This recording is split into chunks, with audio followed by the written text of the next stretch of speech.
This is lecture 6 on Bézout's lemma and prime factorization. It's quite interesting stuff. Now I'm going to start by quoting, and we're not going to prove this because I'm going to assume that you've been doing this a lot since primary school, but you may find out more about it in mathematical structures in the second half of the year. But we're going to take this for granted that if you divide an integer, if you divide integers, then what you get is a quotient and a remainder. In other words, you do long division, but you don't do a decimal expansion. You stop when you get to a whole number and then a remainder after dividing by that. And so I'll just remind you of an example of that. Let me do 7 into 1,000. Let's see if I can do that. Okay, well, 7 into 1 doesn't go. So I'll have to do 7 into 10, which gives me 1, remainder 3. 7 into 30 gives me 4, remainder 2. And 7 into 20 goes 2, remainder 6. So how does this fit with what I've just said? This is where n is equal to 1,000, m is equal to 7, q is equal to 142, r is equal to 6, n is equal to qm plus r, and notice that remainder is where it's supposed to be. Note that 0 is less or equal to 6 is less than 7, which is what we're supposed to get. 0 less root of the remainder less than the number you're dividing by. Now, m is a positive integer here, but n could be negative. So for negative integers, you might have to rethink how you do your long division. And so, your first question, here's a little comment. Obviously, if it had got exactly, I'd have got remainder 0 at the end. And if I do get remainder 0 at the end, it goes exactly. So that's an if and only if. N is divisible by m if and only if the remainder is 0. Okay. So now, if you take n to be minus 9 and m equals 5, you have to do something slightly different. You see, you're supposed to find a multiple of m that's sort of as close to n as possible without being bigger than it, without being greater than it. So the best we can do here is to use minus 10. That's as close as we can get to minus 9 without exceeding it. It's not that it's closer to it than minus 5. It's that minus 5 is bigger than minus 9, so it's not allowed. But minus 10 is OK, because it's smaller than minus 9. So we take q equals minus 2, and that's the one that gives us a remainder that's between 0 and 4, inclusive, right? That's the only q we could use that gets r to be between 0 and 4. So you mustn't use minus 1 and some negative thing, and you mustn't use minus 3 and some number that's too big. You have to use minus 2 and 1 here. Any questions about quotient and remainder?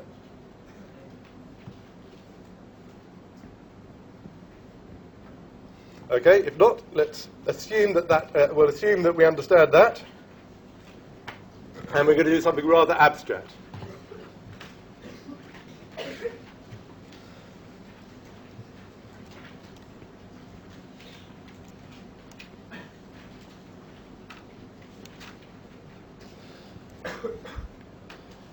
Not both equal to 0 is not the same as both not equal to 0. Not both equal to 0 is just a way of saying that at least one of them is not 0, okay? So I'm saying let a and b be integers which are not both equal to 0. At least one of a and b is not 0. And let d be the highest common factor of a and b. Why couldn't I take a and b both to be 0? What was the problem with that? Can anyone remember? Yes? Can't divide by 0, but that actually isn't the issue here. So if they were both 0, a and b, the issue is not, yes? Yes. If they're both 0, then every positive integer is a common factor, and so there's no highest common factor. So the problem here is not that you can't divide by 0, but that 0 is divisible by everything. So it's the opposite problem. Okay? 0 is a nuisance. Let's put it that way. Right, so okay. So we're in a safe setting. Typically, neither A and B will be 0, but we could allow one of them to be 0 if you like. It's a rather boring special case. Okay? Now, if D divides A and D divides B, and then and then I'm going to take another pair of integers, M and N, and I'm going to combine A and B. So we had these A and B to start with, that were integers, and now we've got another pair of integers, M and N, and I've multiplied M by A and M by B, added them. I claim that this is still divisible by D. And that's rather easy to see, because MA plus NB divided by D is equal to M times A over D plus N times B over D.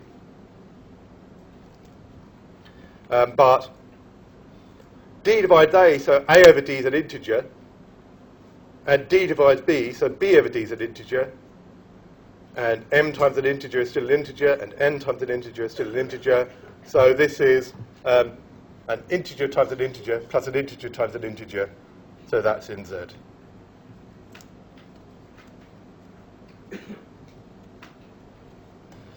That's not a complete... I haven't written down everything there, okay? But that's the reason.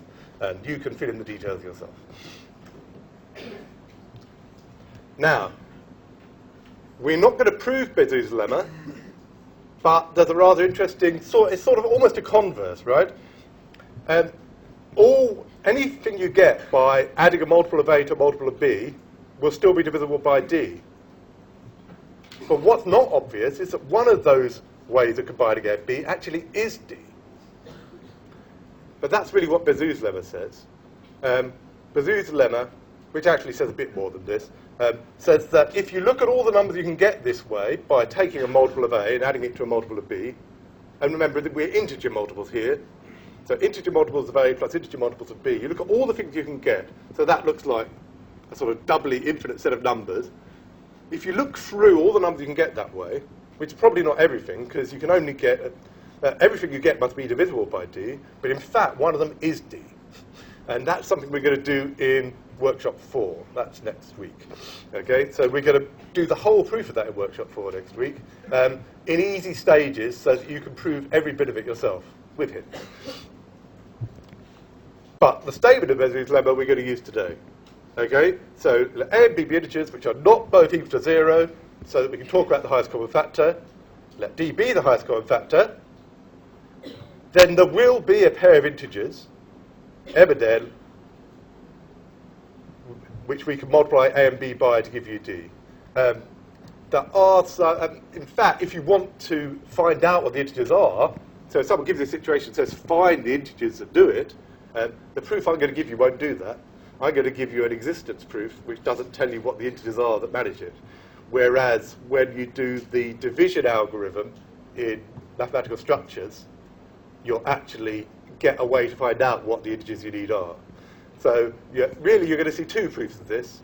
One is in Workshop 4 next week, when we'll do it a sneaky way, but it's a nice bit of abstract proof.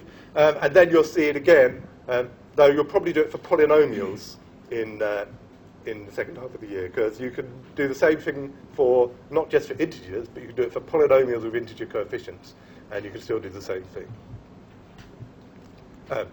M and N will also be polynomials. Okay, so actually, we're going to prove a bit more. I said look at all the numbers you can get by taking a multiple of A and adding it to a multiple of B, where M and N vary through Z. So this is all the different things you can get by adding a multiple of A to a multiple of B. Looks like a doubly infinite set of numbers. In Workshop 4, we're going to see that some of those numbers are positive. And then when you look among the positive ones, one of the positive ones will be as small as possible. And we're going to prove that that is D. Okay. So we're going to look at this set, find which of the numbers in it is the smallest possible positive term. Not 0. 0 is in there as well, but that doesn't count as positive. It's the next one up from 0. We'll prove it's D. And that's how we'll show that D is in there. Okay, that's... if you want to see that in advance, you can always look at the recording of Workshop 4 from 2 years ago. Right, okay, let's move on to prime numbers. We'll be using Bézout's lemma again in a moment, so you might want to look back at it in a second, but mind with some notation. Right, so we've got an integer n, a positive integer m, and here's our notation for is not divisible by. Remember, the vertical line is, let's get this right. This is the one that says m does not divide into n, which says that n is not divisible by m. This is the one that says that n over m is not an integer.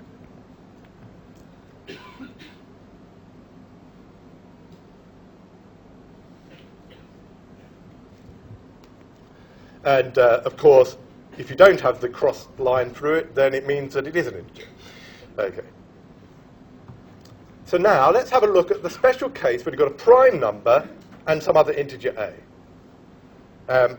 And what are the possibilities for the highest common factor? Right. So, well, p hasn't got very many factors. P's only got factors, well, the only positive factors of p are going to be 1 and p, because p is a prime. So when we're looking for common factors, of course, any common factors of a and p are going to be 1 or p, depending on whether or not those things divide a. Well, 1, of course, does divide a, so one of the common factors is definitely 1, and the only question is whether p divides a or not. If p divides a, then p is the highest common factor. If p doesn't divide a, then the only possible common factor is 1, and so 1's the highest common factor. So that's what this argument says, and it says that if p divides a, then the highest common factor of p and a is going to be p. And if p doesn't divide a, then the highest common factor of p and a has to be 1. Those are the only two possibilities. So you can detect one from the other. If the highest common factor is 1, then p doesn't divide a. If the highest common factor isn't 1, then it's p, and p does divide a. Which we put in this lemma. Let p be a prime number and let a and z. Suppose that p doesn't divide a, then the highest common factor of p and a is 1. And I'll put that together with Bézout's lemma to prove an interesting thing about prime numbers. This is what I call Bézout for primes. This is not Bézout's lemma, so I'm calling it Bézout for primes. It doesn't really have an exact name in the literature, but I don't want you to get it confused. This is not the same as Bézout's lemma. It's a special application of Bézout's lemma to prime numbers, right?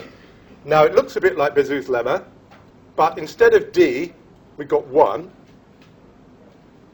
P and A are now playing the role of A and B. So let's see what's going on here. P doesn't divide A. P is a prime number. A is in Z, and P doesn't divide A. So the highest common factor of A and P, since P is prime, the HCF. Here, let me write this in this form. You're allowed to do this if you want as well. The HCF of P and A is 1.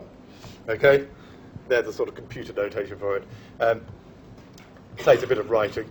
The highest common factor of P and A is 1 here, because we know it had to be 1 or P. P doesn't divide A, so it must be 1. So that means that in Bézout's lemma, D is 1. Bézout's lemma says that there's some way to combine these two integers, a multiple of 1 plus a multiple of the other one, to get the highest common factor. The highest common factor is 1. So there must be some way to combine a multiple of P with a multiple of A to get the highest common factor, which is 1. So we're just applying Bézout's lemma, D equals 1 here.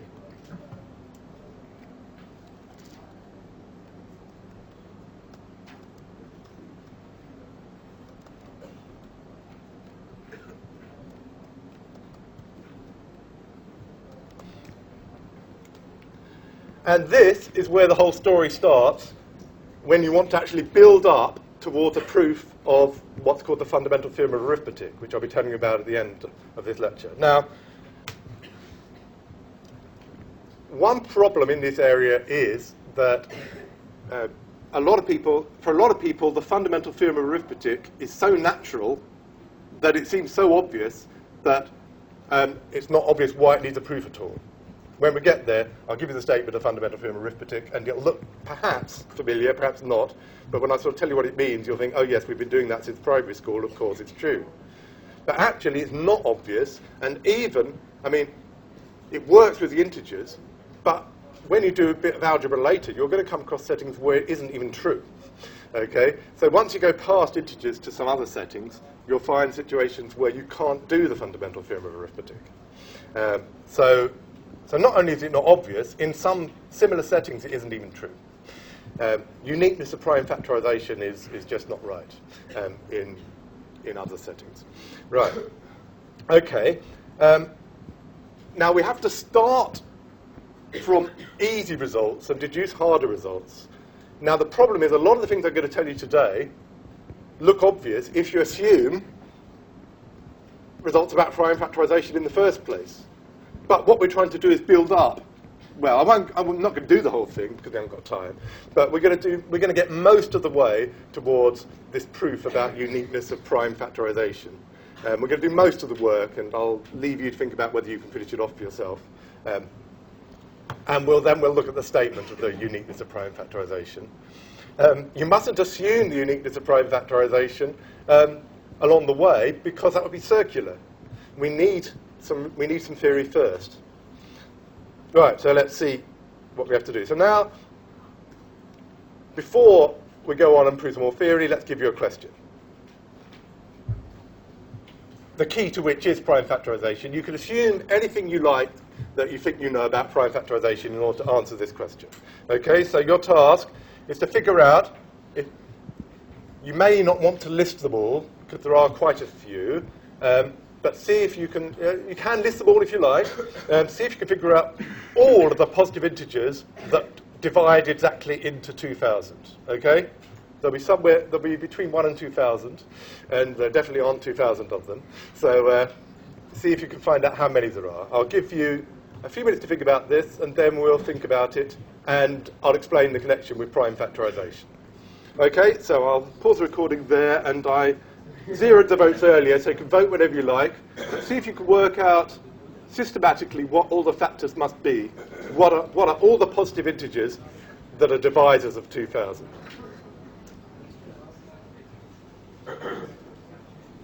Using the capture, but just in case it helps anyone, if you write 2,000 as 2 to the 4 times 5 to the 3, it might help you. Possibly. Let's see what people are voting for.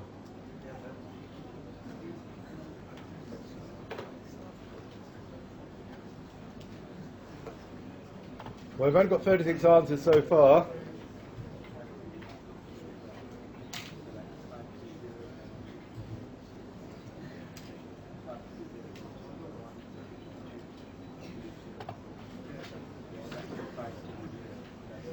So I'll just give you a tiny bit more time to vote. If you haven't voted, and if you think you've got an idea now.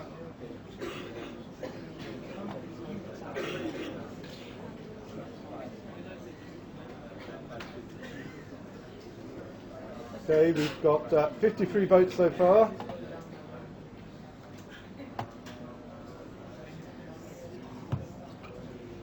Okay, let's show you what we've got.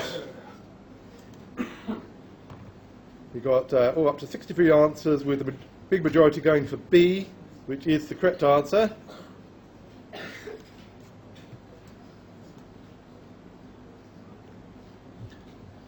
Now, why is that? Now, the real reason for this we're going to see in a minute, but the idea is that anything that goes into 2,000, oops, that shouldn't have happened. Get rid of that.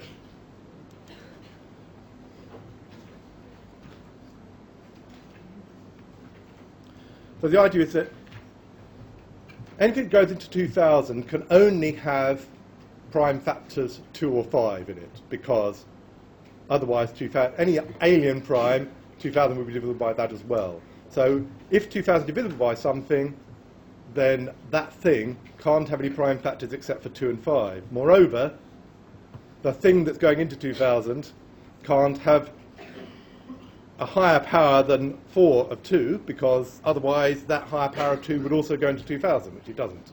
And the same for 5. So the answer is that anything that goes into 2000 is some power of 2 times some power of 5, and the powers you're allowed vary between 0 and 4 for 2, and between 0 and 3 for 5. So what we get is that the positive factors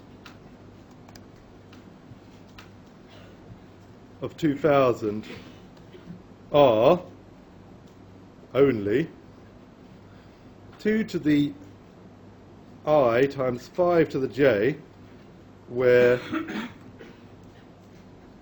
0 is small equal to I small equal to 4, and 0 is small equal to j small equal to 3. Now you can put any of these 5 possibilities with any of these 4 possibilities and get a different answer. So there's 5 possibilities for I, 4 possibilities for j, and that gives you 5 times 4 equals 20 altogether.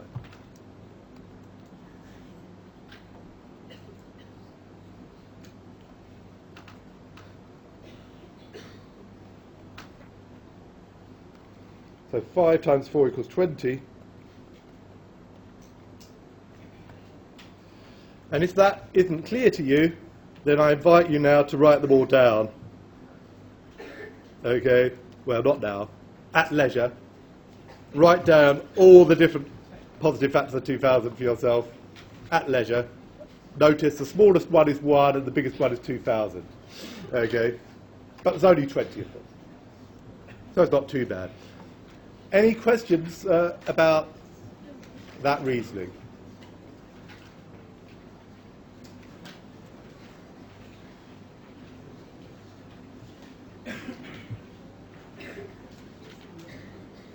Are we sure there's no questions?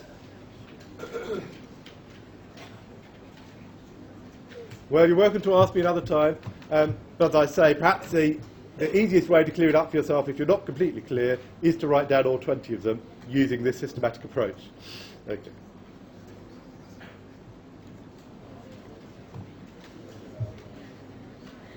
If we could have quiet again, please. Or we can have a question.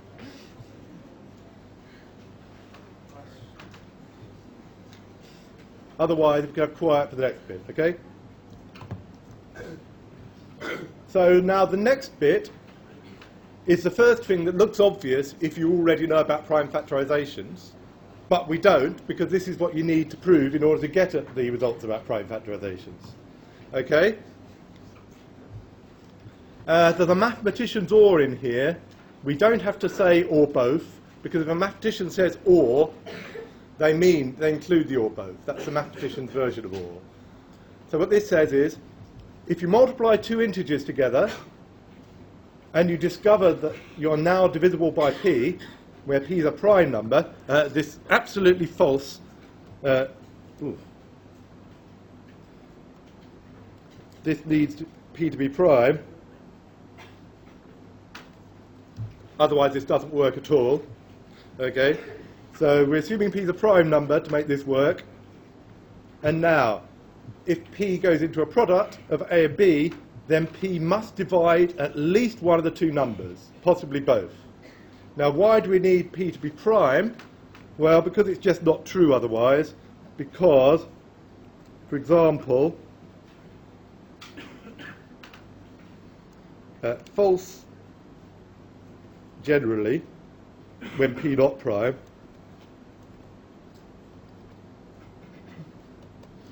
For example, 4 does divide into 2 times 6. Even though 2 is not divisible by 4 and 6 is not divisible by 4, nevertheless, 2 times 6 is divisible by 4. So that happens because 4 is not prime, so it's possible to multiply 2 non-multiples of 4 together to get a multiple of 4. But you can't do anything like that when P is prime, if P goes into a product, then it has to go into at least one of the two numbers. Now, we've approved this using Bézout's lemma, or rather, we're really going to use Bézout's for primes, but it's effectively using Bézout's lemma, okay? But we're using Bézout's for primes, a special case. Now, there was another version of this, not this result, but a slight variant, which meant that you didn't have to know this proof in 2013, but you needed to understand this proof. Because in 2013, I asked a question where the idea for the proof was the same as this, but where this proof didn't work. Okay? So the only way to answer that question in 2013 was to have understood why this worked, and then adapt that proof to answer the question for 2013. It wasn't very well done, I have to say. So remember, you'll do better if you actually understand my proofs than if you try to just memorize them.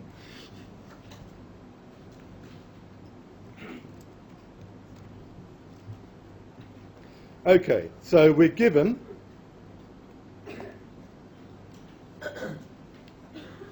that P is prime and P divides AB.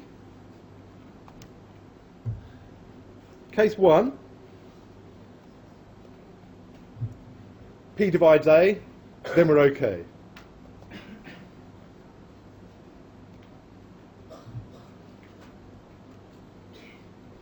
Then we've finished, right? We know that P divides A or P divides B. So the conclusion holds.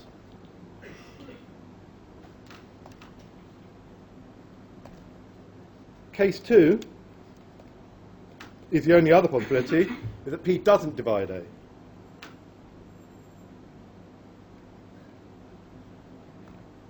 Okay? Now, P is prime, and P doesn't divide A. We can use Bézout for primes to say that the highest common factor, well, first of all, the highest common factor of P and A is 1, and then we can use Bézout for primes, or just Bézout's lemma in the first place, to get a multiple of P plus a multiple of A to add to 1. So I can jump straight to Bézout for primes if I like, or you can say the highest common factor is 1 and go back to Bézout's lemma. I'll use Bézout's for primes.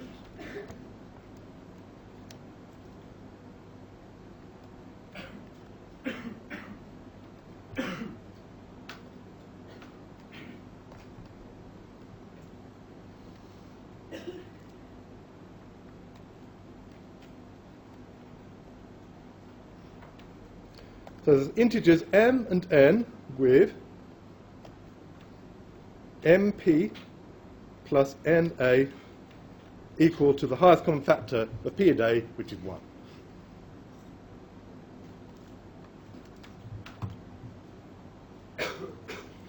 This looks like actually a rather clever trick, but actually once we've done modular arithmetic, if you come back and look at what Bézout's lemma says when we've done modular arithmetic, you'll find it looks a little bit less of a clever trick, what we're doing here. So it may make more sense when we've done modular arithmetic to come back and have another look. Right. Now, so far, we haven't done a great deal. I want to prove that P divides B. What I'm going to do is say that B is equal to B times 1, which is a very strange thing to do. Actually, I'm going to write B is equal to 1 times B. Okay? I want to show that B is divisible by P. For some reason or other, I'm going to write B equals 1 times B.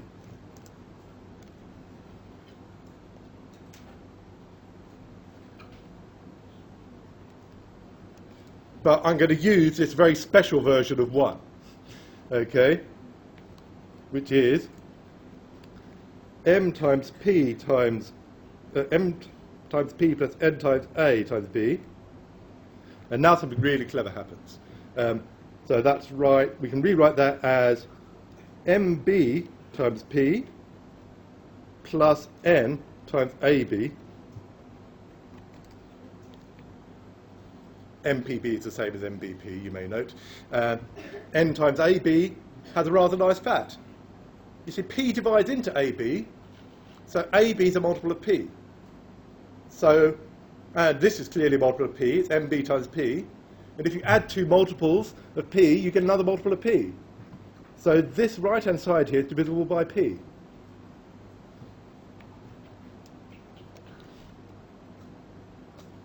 Now notice we assumed that AB was divisible by P.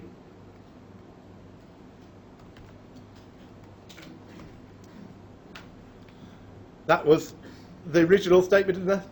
We were given that. P is prime and P divides AB. So, P divides AB, P still divides N times AB, P certainly divides into MB times P, and if you add two things divisible by P, it's still divisible by P. And by a bit of magic, this is B. Okay?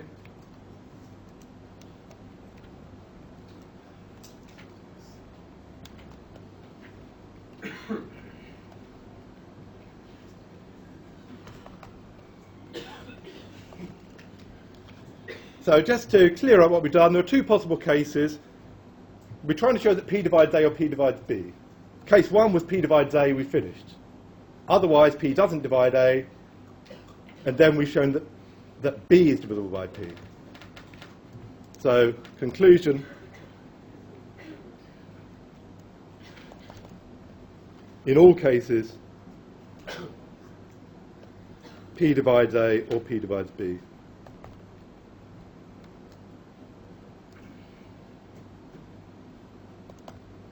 And we finished. Okay?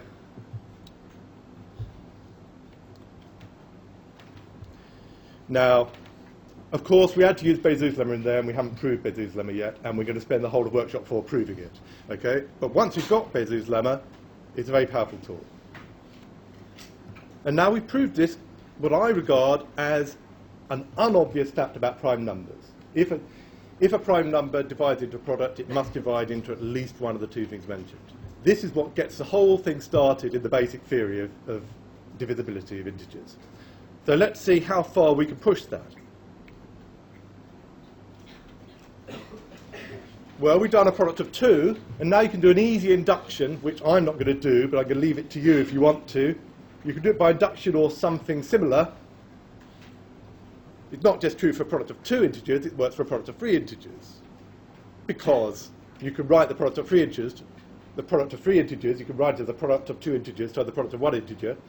If the prime divides into that product, it must divide either the product of 2 or the other one, and then it must divide one of those two.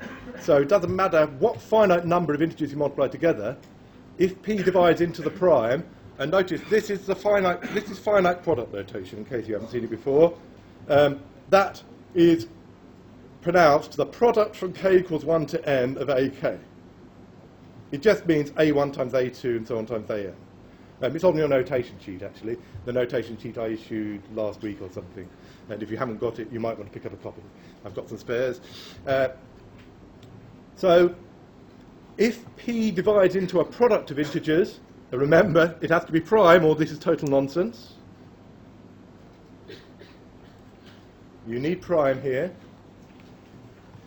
If P is a prime number and it divides into some product of integers, then it must divide into at least one of those integers.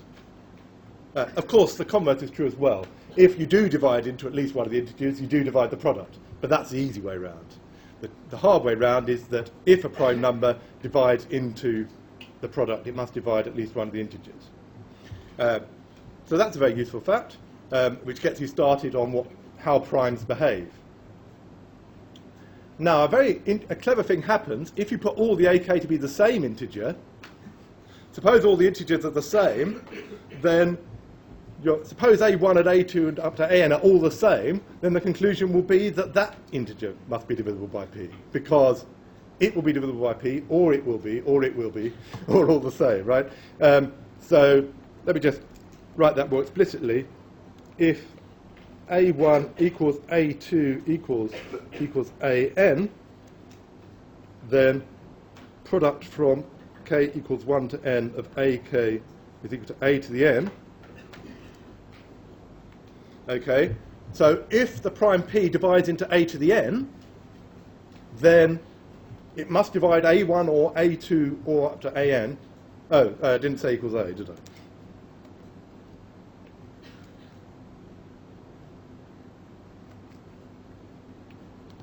Okay, so then at least one of these integers must be divisible by p. But they're all the same integer. So it must be divisible by p. Okay, so that's what, and that gives you, well, you have to, so then I've rewritten it with n as k in the next lemma. But so the corollary 2, as I call it, if p is a prime number and a is an integer, and k is some positive integer, then if p divides that power of a if and only if p divides a. Of course, one way round is easy. If p divides a, then it will divide into any positive power of a as well. Of course, it won't divide. If you put k equals 0, that won't work. That's why k should be a positive integer. If k equals 0, you won't get p dividing into 1. That's not. Okay? 1 is not going to be divisible by p because 1 is not prime. But so the easy way round, if p divides a, then p goes into a to the k because it already goes into a. The hard way round works when p is prime. But this time it's not true for all integers, okay? Because, for example,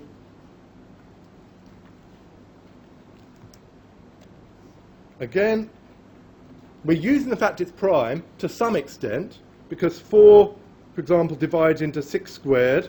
4 does go into 36, but 4 does not go into 6. Okay? Again, 4 is not prime. 4 is not prime, and so things go wrong. It is possible for 4 to go into some power of an integer without it going into the integer itself.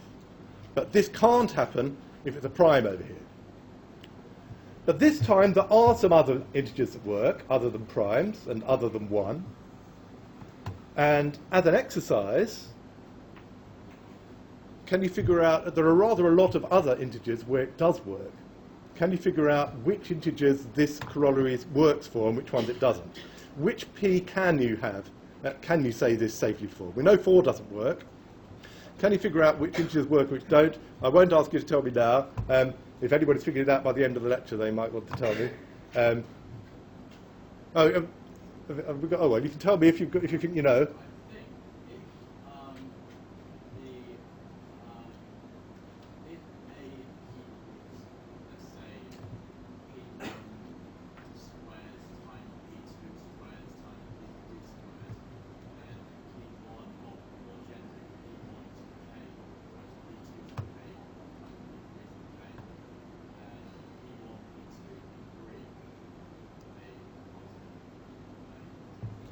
Okay, so are you giving me sort of, right, okay.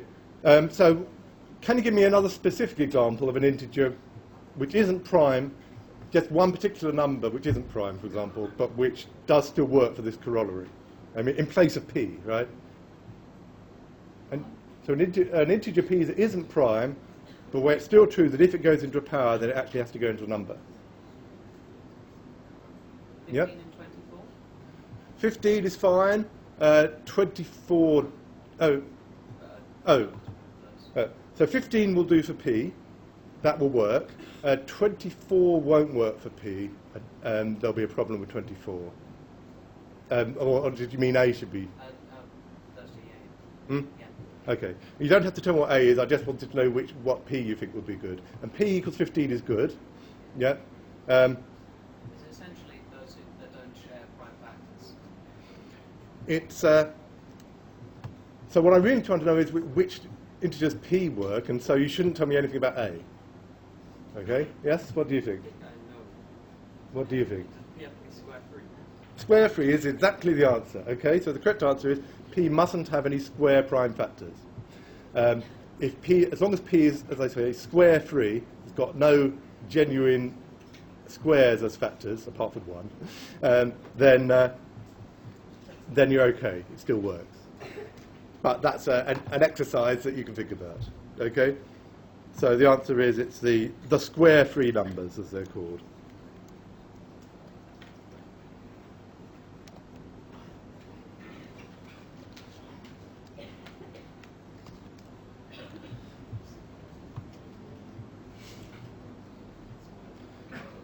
That's only corollary 2, by the way. It doesn't do the other ones. Okay, so what other clever things could we do?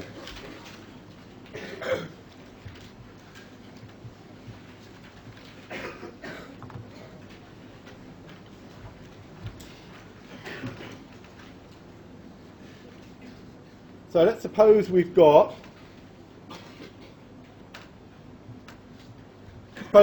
two prime numbers, p and q. Obviously, if p equals q, then q will be divisible by p. Okay? But interestingly, if they're not equal, then neither can divide the other. Okay? So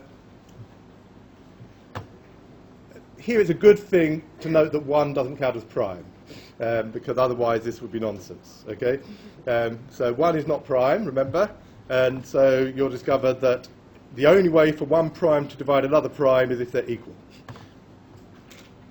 As a result of which, if you take two different primes, then since the first prime doesn't divide the second, it can't divide any power of the second prime either, because we've just said that if a prime doesn't divide A, it doesn't divide any power of A. So this is a special case of the last lemma where A is Q. Okay? So a prime can't divide a power of an alien prime. That's how I think of this. Nor can it divide a product of things that it doesn't divide into. So you put that together, and now a prime can't divide into a product of powers of alien primes. And that's the next one. Right?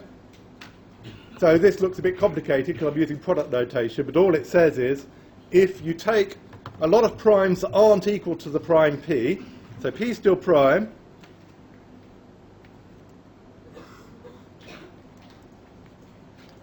and I take a lot of other primes that are different from p, and I raise them to some positive powers, and I multiply all those powers together. So that's p1 to the k1 times p2 to the k2 times pm to the km. It's a finite product. And what's going on? Well, you see, if p did go into this, if the prime p did go into that, then it would have to go into one of the factors, which would mean it would have to go into one of the, a pj to the kj. But they're not the, but then it would have to go into pj, because we just said if you go into a power, you have to go into the thing. And we know that primes don't divide into alien primes. So there's no way to multiply together powers of alien primes and get a multiple of p. Okay? What do I talk about alien primes? I mean primes that aren't p. That's what I mean. So if you want to do a formal proof of this, you can do this all in one go from the early result. You could do the whole thing by induction, or you can do it in stages like I suggested, using induction or any other method you like. But you now see that you can't, there's no way to get a product. If you've written a product of primes like this, then there are no other primes dividing it apart from the ones in the list. So this thing's going to be divisible by primes p1, p2 up to pm, and some of their powers, but it won't be divisible by any other prime numbers. And that means we've almost, but not completely, proved the fundamental theorem of arithmetic. So there'll be a bit more in some of the workshops where we have a look at some more of the steps that we need to finish this off. We'll do a little bit of one of them in the workshop this afternoon. So in particular, in the workshop this afternoon, we will not be assuming at first the fundamental theorem of arithmetic, because I want to have a look at some more of the steps along the way. Now, you need to know the statement of the theorem and how to apply it, because that was, for example, crucial in the January 2014 exam. There was a question which, first of all, people were asked to state the fundamental theorem of arithmetic. I have to say people didn't manage to state it very well. So people made a lot of mistakes in trying to state the fundamental theorem of arithmetic. And then the next part of that question used the fundamental theorem of arithmetic in a really big way. And it's really hard to do it without. And not many people had much practice, I think, in using the fundamental theorem of arithmetic. Perhaps they didn't look at some of the question sheet questions. Anyway, let's have a look at what it says. Okay. I noticed in looking at the statement here that this finitely many is actually redundant here because I've said there's n of them. Okay, so n will be an integer which is greater or equal to 2. 1 is an annoying special case which some people deal with by allowing a product with no factors in. We won't do that, just in case you don't like a product of no factors. So just to make sure that there's at least one prime factor, I'm going to make sure that n is greater or equal to 2 to make life a little bit easier for us. Then the sum number m, this number m is how many distinct prime factors does n have? Not with multiplicity, just if you look at all the different prime numbers which divide into it, how many are there? And of course then you can list them. P1, P2 up to Pn. And those are the different prime numbers that divide into m. And then you ask how many times do they go into m, what power of them goes into m, and that's these powers here. These are natural numbers, k1, k2 and kn, what I call the highest power of each prime that goes into n in the first place. And then n actually is equal to the product of these powers. So you can write every integer n greater or equal to 2 as in the form p1 to the k1 times p2 to the k2 times pm to the km. In product notation, that's the product from, I better not use k, j equals 1 up to m of pj to the kj, a product of finitely many powers of primes, distinct primes, raised to positive integer powers, and it's a finite product of them. Just like we did before, like we had 2000 was, remember we had 2000 in the form 2 to the 4 times 5 to the 3. That was just a particular example of writing a prime factorization.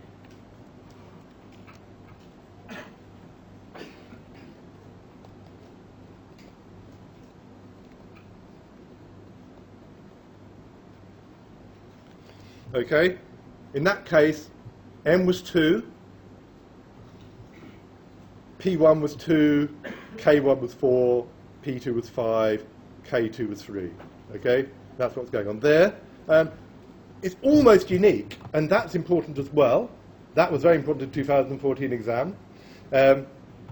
It's almost unique, except that you can change the order of the factors. Obviously, 2 to the 4th times 5 to the cubed is the same as 5 cubed times 2 to the 4th.